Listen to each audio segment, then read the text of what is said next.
Well, we have all made jokes about our muscles and bones aching as we get older, and I know the familiar creak of my joints as I roll out of bed in the morning. Oh my goodness, that's probably when you feel it the most. But what happens to our muscles as we age? Well, Dr. Kohli is here to set the record straight on aging and how it affects our muscles. Hello, Dr. Kohli, it's good to have you. Good to see you, Claudia. Okay, the big question, what happens to our muscles as we age? Are we truly getting weaker? What is happening here? Yes, in fact, our muscle strength goes down when we age, and it starts as early as the age of 30. Oh my. And you can see sort of a linear decrease all the way through 70s and 80s. So we really have to be mindful of this. But it's not just the strength of the muscle, it's the amount of muscle. So the muscle mass tends to go down as well. The composition of the muscle, what the fibers are made up of, starts to change as well. And then as you can imagine, the recovery time for the muscle, how long it takes the muscle to heal itself, starts to go down as we get older. And then all the things that support our muscles, our tendons, our joints, start to get a little bit different as well because they're a little stiffer, a little less flexible. Yes, it's like a domino effect. Everything kind of is aging together. Why does this happen? I mean, obviously, the natural process of aging, but is there anything specifically that makes it happen faster? Yeah, so it's triggered by our hormones. So as you think about what is one of the biggest drivers of what changes as we age, for women, it's estrogen. For men, it's testosterone. In fact, women have a little bit of testosterone as well, and all of that starts to decline. But we also see changes in hormones such as growth hormone. And then you can start to see nutritional deficiencies that develop, like vitamin D deficiency, for example, is very important for muscle and bone health. And as we get older, we tend to have a little bit more vitamin D deficiency. So the combination of the two things is what drives a lot of these changes. Okay, see, that's good to know about the vitamin D. Well, how can we prevent our muscles from deteriorating? I mean, I think they will eventually, but from deteriorating a little slower. No, don't say that they will eventually, because that's the thing about this. You do not have to accept this reality. Okay. You can actually interrupt it and change the aging process for our muscles and keep our muscles a lot younger for a lot longer. But you have to do it on a regular basis, and that's strength training. Okay. So I'm going to recommend strength training starting in your 30s, but really sort of for everyone, at least twice a week on a regular basis. You also want to make sure that you're doing cardio because that improves the blood flow to the muscles as well.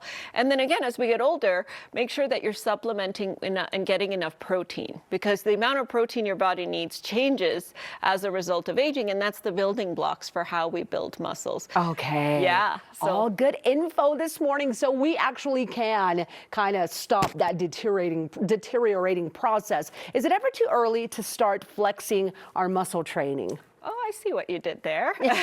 Right? Very good. Yes, never too early to start flexing that muscle training. In fact, again, I encourage my patients even in their 20s and 30s to get into that routine. But if you're going to do muscle conditioning activity, there's a few rules. If you haven't done it before, you want to start slow because you don't want to create muscle injury. Remember, those muscles are slower to heal. Yes. You want to do it at least 2 to 3 times a week, have muscle training exercises. But between those sessions, you need to have at least 48 hours to allow adequate time for sort of muscle recovery to happen.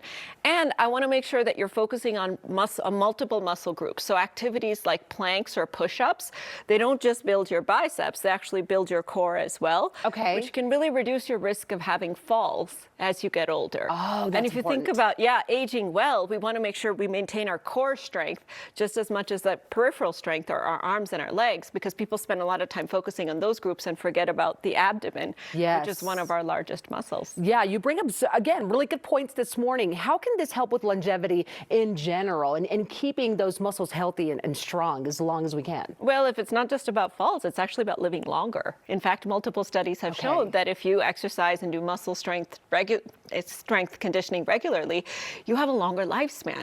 And there's a new study that just came out that says it's one of the ways in which you can reduce your risk of having Alzheimer's dementia, which is something we all worry about. Which is something, right? Exactly. Yeah. So even as we get another older. reason why we need to be doing that. Now, you don't necessarily have to join a gym, right? These are things that we could be doing on our own at home. For sure. Okay. In fact, if you're not quite ready to make the leap to the gym, then you just start with a few minutes in your house and you work your way up with the weights. And so you want to try to use free weights. For some people, they even like to use the ankle weights or the wrist weights when they're walking. And for others, you can, like I said, just use your body's resistance. So planks and push-ups and squats and exercises where where you don't even necessarily need a lot of equipment. Exactly. So this hopefully should not have a high barrier, and it should be something that every single one of us are working into our lives, because again, it doesn't just help with living longer, it doesn't just help with aging better, but it actually reduces the risk of a lot of chronic diseases. I know, and that in itself is already a huge plus. Dr. Kohli, thank you so much for being with us today.